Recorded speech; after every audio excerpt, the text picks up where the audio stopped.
Hi, I'm Catherine Eyring. Why would I post this video of Sam Boggess from 4 years ago? Yes, this interview took place in 2017 before Aging Gracefully was even built in 2018. So I know very few people even saw this video. So as I was going through the archives, I found it and I realized that this man, Sam Boggess, is still inspiring people. So I really think you will appreciate this. He is one of the most persistent persons I've ever seen in striving for self-improvement. He sets goals for himself all the time and he nails them.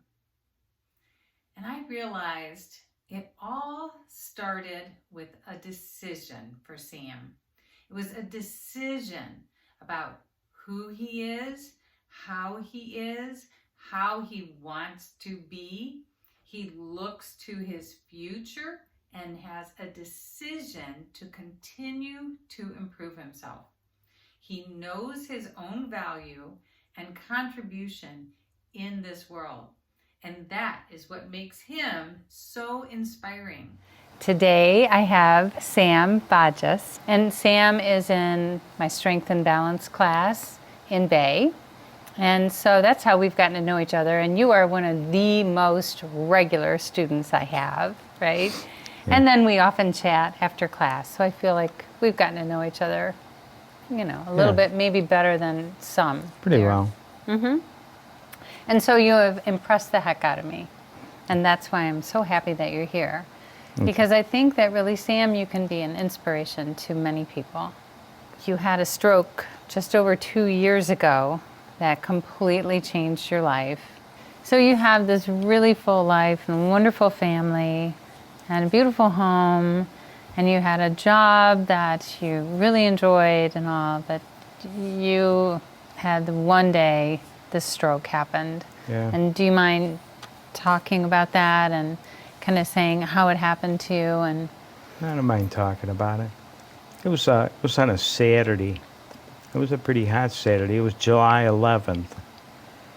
I walked about a half mile with heavy clothing on, and it was pretty hot by the time I got home.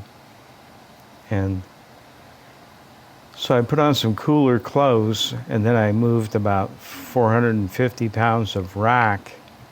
Funny how many details you have from that day, but you've probably thought a lot about what might have contributed, what was leading up to this. Well, I was taking blood pressure medication prior to, and what I had was a hemorrhagic stroke, and that's a brain bleed, and my blood pressure evidently got so high due to being hot, having that much exertion, and it just popped a blood vessel. I called 911 and told them to send the squad. I knew I was having a stroke. Spent a total of 32 days in the hospital.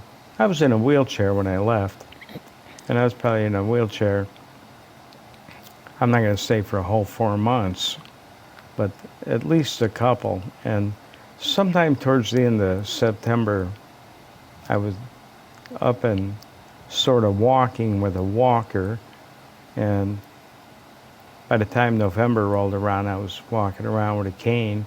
Was there a time that you thought, this is it? I'm going to be in a wheelchair the rest of my life? I never thought that. One of the things I love about you, though, is that you have this full-on commitment that I'm going to do everything that I can. Nothing's going to hold me back. Nothing's going to hold me down. I always have a positive attitude.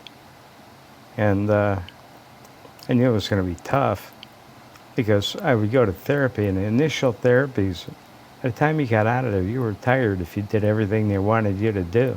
Would you agree that the best gift that we possibly have is our health, right? Yeah. Oh, yes, really. And I'm sure you've had a lot of reflection on that. And yeah, we should have taken more blood pressure medication.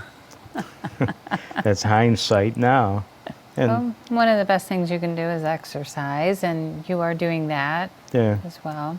Usually during the week I go over to Bay Middle School to the community gym, and they've got an elliptical and a treadmill and bicycles, and I ride the bike and the treadmill. The shoulders, you got to keep the shoulders in shape, because that was the worst thing after the stroke, was the weakness, the muscle deterioration in my shoulders, and to get them back to where they are now took a long time. Here's a question.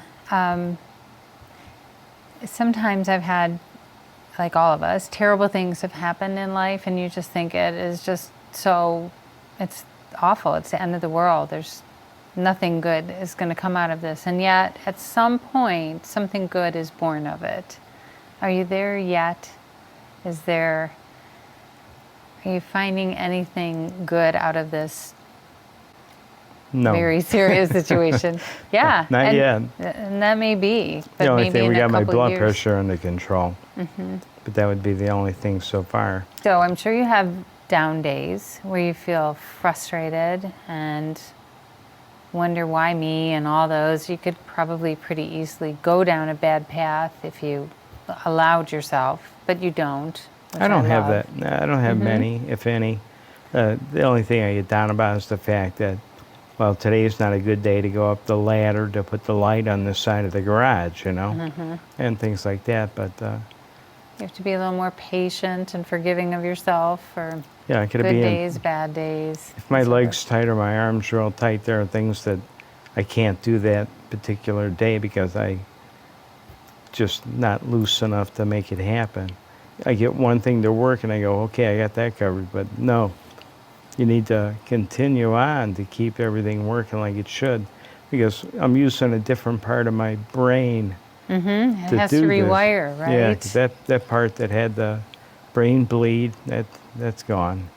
Yeah, so But that's the beauty of the neuroplasticity of the brain. yeah, And the more that they learn, the more I'm fascinated with it, Yeah. and how the brain can rewire, and how wonderful that you're not quitting. I believe that they used to tell stroke victims that wherever you're at after 6 weeks or 8 weeks, whatever, that would be it. Yeah, And that it wouldn't be much improved. But now they know that you have to just keep continuing to work and work. Yeah. It seems like you still love to keep learning. You read a lot, right? I read a lot. Yeah, I read every day. And what I don't know, I Google. It's all out there. Yeah, isn't that fun? There's no excuse for not learning something now. I'm learning how to read music. I play the piano a little bit because my oldest granddaughter goes to Berkeley College of Music, and she goes, I should work so I can play the chords with my left hand. Currently, they're a little tight, but there are days, depending on how many chords you got to play, you know. If you were to be able to turn back time to a specific day or place, would you? Or would you stay right where we're at? I'd turn back. Would you? Yeah. Like July 10th? Yeah, July 10th. And the day before the stroke? Or further? Well, maybe even further back, and paid more attention to get my blood pressure under control. You know, that close to retirement certainly wasn't what I had planned, was to have a stroke. Well, I'm at the point where you just have to deal with it and work it out, because you can overcome it, but you have to do it every day. So what would be your best advice for either an aging adult or someone younger? If you could turn back time some, what would you say to a younger version, and suggest to somebody how they might live their life differently so that they wouldn't have regrets? Need to exercise. Need to get their heart rate up and get your heart rate down, maybe lose a few pounds. 'Cause I can tell you're a strong person, for sure. I'm getting there. I got Yeah. my calf back in the past couple of months. My calf came back, my forearm's coming back, but So 2 years later, see, you're still seeing improvements, but you work it. yeah, well, I definitely started applying myself Well, I had more time after they eliminated my job. I had more time to do the things I should be doing. Just simple stuff when you're at the kitchen sink. You can hold on to it and you can march in place, or you can just do leg lifts on right leg, left leg. Yeah, because you got something to hang on to. That's true.